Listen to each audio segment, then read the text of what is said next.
Guys, আমি Moumita. Cheers and লাফের নতুন একটা ব্লগে তোমাদের অনেক অনেক স্বাগত। গুয়াহাটি তো পৌঁছেই গেছি, আগের ভিডিওতে দেখিয়েছি যে গুয়াহাটি পৌঁছে গেছি। তো এখন এখান থেকে ফার্স্টে গাড়িতে উঠবো, হয়তো চা বিস্কিট খাবো, খেয়ে তারপরে গাড়িতে উঠবো, তারপর মাঝ রাস্তায় কোথাও ব্রেকফাস্ট করবো। তো এখন আর একদমই লেট করবো না, নাহলে পৌঁছাতে অনেকটাই লেট হয়ে যাবে, কারণ গাড়িতে আমাদের প্রায় 4 ঘন্টা তো লাগবেই। 4 ঘন্টা ধরে রেখেছি, হয়তো কম বেশি লাগতেই পারে। তো এখন আর বেশি বকবক করবো না, এখন যাই, যা যা হবে রাস্তায় কত শ্যুট করতে থাকবো। চলো। গুয়াহাটিতে নেমে কিন্তু গাড়ি করে আমাদের পুরো জার্নিটা শুরু হবে। তো আমাদের কিন্তু আগের থেকেই গাড়ি বুক করা হয়ে গেছিলো। তোমরা গুয়াহাটিতে নেমে কিন্তু অনেক গাড়ি পেয়ে যাবে, বাট আমার মনে হয় আগের থেকে বুক করে নেওয়াটাই বেস্ট, যেরকমটা আমরা করে নিয়েছিলাম। তো সমস্তটাই আগে বলেছি যে সন্তুদাই অ্যারেঞ্জ করে নিয়েছে। তো এনার নাম হলো মাসুকদা। আগামী 6 দিন কিন্তু ইনি আমাদেরকে সমস্ত জায়গাগুলো ঘুরিয়ে দেখাবেন। আমি স্ক্রিনে ওনার নাম্বার মেনশন করে দিচ্ছি। তো তোমাদের যদি তোমরা চাও যে ট্রাভেল এজেন্সি ছাড়া ঘুরতে যাবে, যেরকমভাবে আমরা গেছিলাম, তো তোমাদের মনে হয় অনেকটাই হেল্প হয়ে যাবে। আমাদের পার ডে খরচা পড়েছে 5000 করে, মানে 6 দিনে টোটাল 30,000। বাট আরও একটা কথা বলে রাখি, আমাদের যা খরচা পড়েছে তোমাদেরও যে সেম খরচা পড়বে এরকম কিন্তু কোনো মানে নেই। সিজন অনুযায়ী বা তোমরা যতদিন থাকবে, যেরকম জায়গায় ঘুরবে, সেই অনুযায়ী কিন্তু দামটা ইনক্রিজ হবে। তো সেটা কিন্তু আগের থেকে বলে রাখলাম। আর আগে যে ক্যাফেটা দেখলে কি সুন্দর না, ট্রেনের মতন ছিল, বাট ওটাতে আমরা যাইনি, পাশে অন্য একটা রেস্টুরেন্টে আমরা এলাম। আর এসে এখানে আমি আর রাজদীপ ধোসা অর্ডার করেছি। একটাই অর্ডার করেছি, কারণ আমাদের নাকি হালকা ব্রেকফাস্ট করেই কিছুক্ষণ পরেই লাঞ্চ করে নিতে হবে। আর এখানে এসে সবার আগে যেটা ফেস করলাম সেটা হচ্ছে ভাষার প্রবলেম। আমরা বাংলা বলছিলাম, তো ওনারা ফার্স্টে বাংলাটা ঠিক করে বুঝতে পারেননি। তো তারপরে হিন্দিটাও যে পুরোপুরি বুঝেছে তা নয়, বাট হিন্দি বলে কাজ চলে গেছে। মোটামুটি ইংলিশটা দেখলাম সবাই কিন্তু বুঝতে পারছে, মানে সবাই কমিউনিকেট করতে পারছে মেনলি ইংলিশটা দিয়েই। তো আমরা খাওয়া দাওয়া করে রওনা হয়ে গেলাম শিলংয়ের উদ্দেশ্যে। আজকে আমরা যাচ্ছি শিলংয়ে। আর চারিদিকের পরিবেশগুলো এত এত এত সুন্দর, আর আমি প্রথমবার এগুলো চোখের সামনে দেখছি, তো আমার যে কি ভালো লাগছে কি বলবো, ভীষণ ভালোভাবে এগুলো উপভোগ করছি।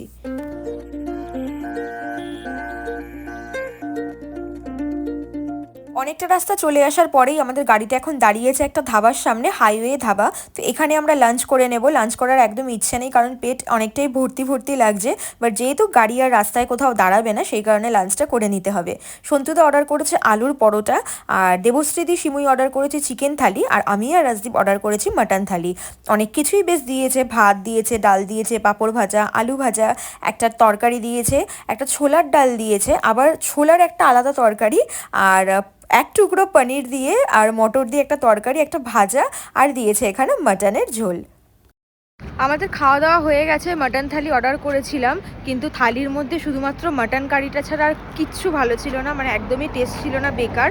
প্লাস থালিতে ভাত চাইলে কিন্তু এক্সট্রা ভাত দেয়, কিন্তু এখানে ভাত এক্সট্রা নেওয়া যাবে না, ভাতের জন্য আলাদাভাবেই কিন্তু ভাতটা নিতে হবে প্লেট হিসেবে। তো যাই হোক, খাবার দাবার খুব একটা তো আপাতত ভালো লাগলো না। সকালেও ধোসাটা খেয়েছিলাম, মোটামুটিই ছিল। চাটনিগুলো একদম বেকার ছিল, সাম্বারটা মোটামুটি ভালো ছিল। হ্যাঁ, নিচ্ছি। তো খাবার দাবার আপাতত খুব একটা বেশি ভালো লাগছে না এখানকার। এবার দেখা যাক বাদবাকি দিনগুলোতে কি হয়। তো সবারই খাওয়া দাওয়া হয়ে গেছে, এবার গাড়িতে উঠবো, উঠে সোজা হোটেল পৌঁছাবো।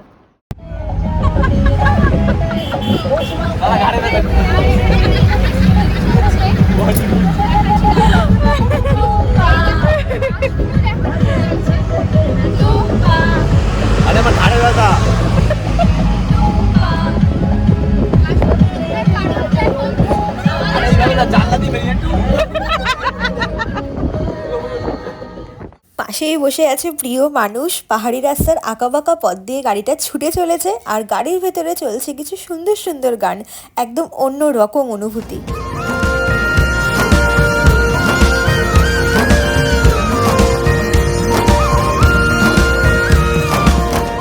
এখন যে লেকের সামনে থেকে গাড়িটা যাচ্ছে, গাড়িটা কিন্তু এই লেকের সামনে বেশ কিছুক্ষণ দাঁড়িয়েছিল। সবাই অনেক ফটো তুলেছে, বাট আমি আর তুলিনি, কারণ মুখ চোখের যা খারাপ অবস্থা, একটা ফটো আর ভালো লাগছে না। ভিডিও শুরুতে মুখটা দেখে আশা করি বুঝতেই পেরেছো। আর অবশেষে শিলংয়ের হোটেলে আমরা পৌঁছে গেছি। এই হোটেলটার নাম হলো লিলি গেস্ট হাউস। বাইরে থেকে দেখে তো বেশ ভালোই লাগছে, এবার ভেতরে গিয়ে দেখতে পাবো যে রুমগুলো কীরকম। ফটোতে যেটুকু দেখেছি সেটুকু তো আমাদের ভালোই লেগেছিল, সেই কারণেই এই হোটেলটা বুক করা হয়েছে। আর হোটেলের নিচে কিন্তু সমস্ত দোকান বাজার পেয়ে যাবে তোমরা, যেমন চা, চিপস, কোল্ড ড্রিঙ্কস, বিস্কুট, যা যা সমস্ত মানে মুদিখানার জিনিসপত্র সেগুলোও পেয়ে যাবে। আর পাশাপাশি কিন্তু কসমেটিক্সের দোকানও আছে, সাজুগুজুর জিনিসও কিন্তু তোমরা এখানে পেয়ে যাবে। আর লিলি গেস্ট হাউসের নাম্বারটা আমি স্ক্রিনে মেনশন করে দিচ্ছি, তোমরা চাইলে কিন্তু প্রয়োজনে কল করতে পারো। আর শিলংয়ে কিন্তু আমরা শুধুমাত্র আজকের রাতটাই থাকবো।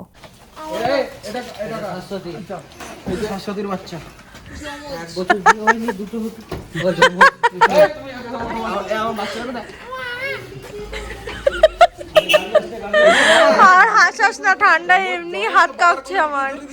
ও বাবা রে, বিভৎস ঠান্ডা, আমার হাত কাঁপছে রীতিমতো, পাচ্ছি না।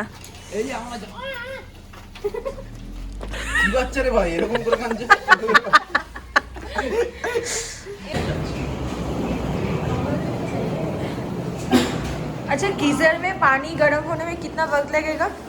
15 से 20 मिनट के अंदर में पानी गर्म होगा। अच्छा, जब फ्रिज में गया बंद करना पड़ेगा ना।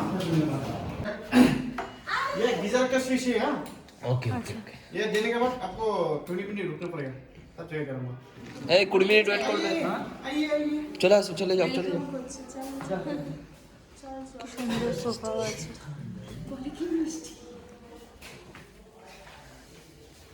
এখানে কি আছে? হ্যাঁ, বাহ, কিচেন আছে আবার, तो इधर बाथरूम देख বাথরুম। হোটেল রুমে এসে ফ্রেশ হয়ে গেছি, স্নান টান করে নিয়েছি, এখন রেডি হয়ে যাচ্ছি পুলিশ বাজারে। সবাই রেডি হয়ে গেছে, তখন তাড়াতাড়ি করে নিচে যাব। তো পুলিশ বাজারটা একটু ঘুরে তাড়াতাড়ি করে ফিরেও আসতে হবে। তো চলো এখন যাওয়া যাক। হোটেলের বাইরে গাছপালাগুলো ক্রিসমাসের জন্য কি সুন্দর করে লাইট দিয়ে দিয়ে সাজিয়েছে। আমি তো যেদিকেই তাকাচ্ছি আমার শুধু মনে হচ্ছে দু চোখ ভরে দেখেই যাই, এত ভালো লাগছে। আর এখানে সবাই আমরা রেডি হয়ে দাঁড়িয়ে আছি। আমরা আজকে যাব হচ্ছে পুলিশ বাজারে, এখানে একটা বাজার আছে, তো সেইখানে যাওয়ার জন্য আমাদের গাড়ি লাগবে, কারণ পায়ে হেঁটে অনেকটাই বেশ রাস্তা। সেই কারণে 4 জন আগের গাড়িতে চলে গেল, আর আমরা 5 জন এই পরের গাড়িটাতে যাব। আমরা যে গাড়িটা ভাড়া করেছিলাম সেই গাড়িটা কিন্তু আবার কালকে সকালে আসবে, শুধু এদিক ওদিক যাওয়ার জন্য আমরা আলাদাভাবে ট্যাক্সি বুক করে নিলাম।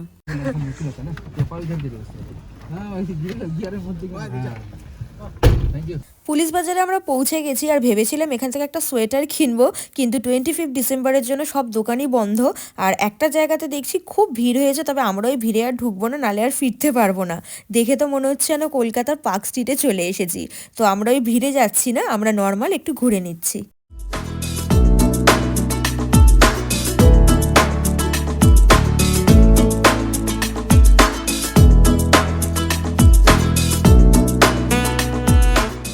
ফাইনালি আমরা মোমোর দেখা পেয়ে গেছি। সবাই অনেকক্ষণ ধরে ওয়েট করছিলাম যে পাহাড়ে এসে কখন মোমো খাবো।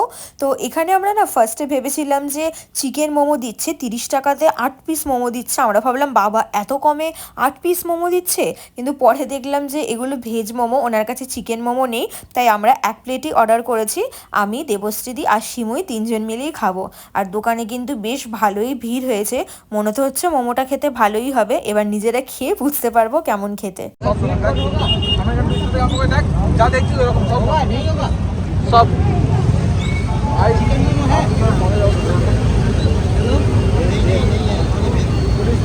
কিরকম।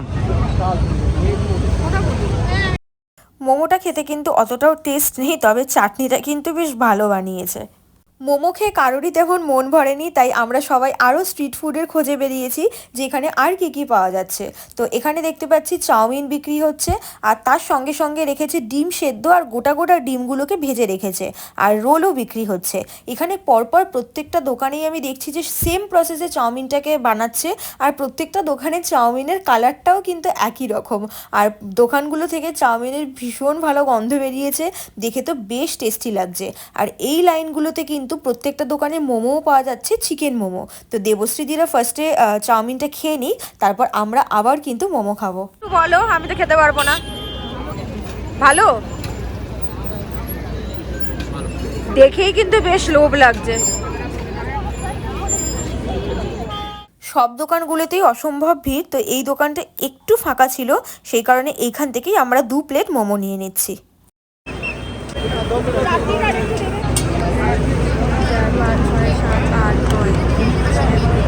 আটটা দিয়েছে, 9টা দিয়েছে তো। এখানে না ফার্স্টে বলেছিল যে 1 প্লেটে 10টা মোমো দেওয়া হবে, তো 9টা দেওয়াতে আমি জিজ্ঞেস করলাম, বললো না না 9টা করেই মোমো। তো 25 ডিসেম্বর তো হয়তো ওনাদের সব কিছু গুলিয়ে গেছে। যাই হোক, আর আমাকে দেখো, আমার তো এখন 18 মাসে বছর, আমার টুকরো করে ভেঙে ভেঙে খাবার খেতেই মানুষের 1 প্লেট মোমো অলরেডি খাওয়াও হয়ে যাবে।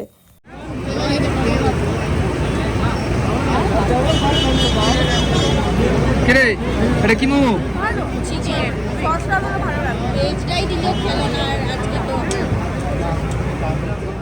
একটা দোকানে মোমো ভালো তো চাটনি ভালো না, আর একটা দোকানে চাটনি ভালো তো মোমো ভালো না। এখনও পর্যন্ত পাহাড়ে এসে মনের মতো মোমো একটুও খেতে পারলাম না। আর তোমরা কিন্তু পুলিশ বাজারে প্রচুর এরকম স্ট্রিট শপিং করার জন্য দোকান পেয়ে যাবে। এখানে খুব সুন্দর সুন্দর ব্যাগ বিক্রি হচ্ছে, তারপর বেতের প্রচুর রকমের জিনিস আছে, শাল আছে, খুব সুন্দর সুন্দর জিনিসই পেয়ে যাবে। তবে আমি না এখান থেকে কিছুই তেমন কিনিনি, কারণ যেহেতু এটা একটা ট্যুরিস্ট স্পট, সেই কারণে কিন্তু দামগুলো অত্যাধিক বেশি চাইছে। আমরা এই বেতের জিনিসগুলো কিন্তু কলকাতায় হস্তশিল্প মেলাতেও পেয়ে যাব, তাই বেকার এইখান থেকে আর বেশি মানে দাম দিয়ে কিনিনি। নিয়ে যেতেও একটা সমস্যা, প্লাস দামটাও অনেক বেশি চাইছে, তাই কিচ্ছু এখান থেকে কিনিনি। তবে ইচ্ছে আছে বাড়ি ফেরার দিনে গামছা কিনে নিয়ে যাব। মাসুকদা আমাদেরকে বলেছেন যে ওনার নাকি একটা খুব ভালো দোকান চেনা আছে, তো সেইখান থেকে বাড়ি ফেরার দিনে ইচ্ছে আছে আসামের ট্র্যাডিশনাল গামছা নিয়ে যাওয়ার।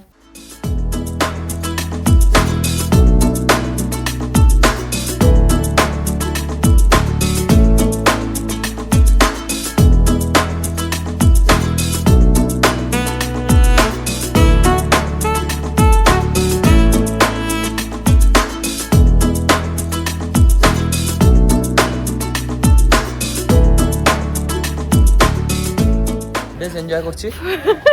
সেই না, পুলিশ বাজার থেকে একটাও গাড়ি পাইনি। অবশ্য যখন আমরা আসছিলাম তখনই বলেছিল যে বেশি রাত হলে গাড়ি পাওয়া যাবে না, কিন্তু যেহেতু আমাদেরকে হোটেলে খাবার দেবে না, তো সেই কারণে আমাদেরকে খাবার কিনতে হলো। ওখানে অনেকটা লেট হলো, আর যেহেতু আমরা গাড়ি পাইনি তাই এখন সবাই আমরা হেঁটে হেঁটে বাড়ি যাচ্ছি। প্রায় 3 কিলোমিটার, 40 মিনিট ধরে হাঁটা, অলরেডি 27 মিনিট 30 মিনিট মতন হয়েছে আমরা হাঁটছি। এখনও বাকি আছে হাঁটা, আর কোনো গাড়িই পাচ্ছি না, কোনো গাড়ি আর যেতে চাইছে না। তো দেখি কটায় পৌঁছাই। এখন বাজে 9:15 মতো। আর এই যে ট্রেকিংয়ে না এসেও আমাদের ট্রেকিং হয়ে যাচ্ছে। কেমন লাগছে দাদা? আজকে আমি সবার পিছনে, আজকে আমি মাঝখানে। চলো আগে পৌঁছাই, দেখি কটায় পৌঁছাই। রাস্তায় যেতে যেতে দেখলাম যে দুজন আগুন পোহাচ্ছিলেন, তো আমি আর শিমুইও বসে গেছি। আগুনটা না একটুখানি নিভে গেছিলো, তবে ওনারা যেহেতু দেখলেন যে আমরা এসেছি, তাই আরেকটু ভালোভাবে ওনারা আবার আগুনটা দেখলাম জ্বালিয়ে দিলেন। আর শিলংয়ে কিন্তু বেশ ভালোই ঠান্ডা লাগছে, সকালের দিকেও ভালো ঠান্ডা ছিল, আর রাতে তো আরও বেশি ঠান্ডা লাগছে। আর রাজদীপ কিন্তু ম্যাপ দেখে গাইড করে সবাইকে হাঁটিয়ে হাঁটিয়ে শর্টকাট রাস্তা দিয়ে নিয়ে যাচ্ছে। আমাদের হোটেলে ফিরতে ফিরতে হেঁটে হেঁটে অলরেডি 10টা বেজে গেছিলো, আর এখন সবাই মিলে ডিনার করতে বসে গেছি। আমি আর রাজদীপ অর্ডার করেছি ফ্রাইড রাইস আর চিলি চিকেন, আর সবাই সবার পছন্দের মতো নানা রকম খাবার কিনে নিয়ে এসেছে, আর এখন সবাই মিলে একসাথে বসে খাবারটা এনজয় করছি। তো চলো আমরা খাবারটা খাই, আর তোমাদের সঙ্গে আবার দেখা হচ্ছে নেক্সট পার্টে।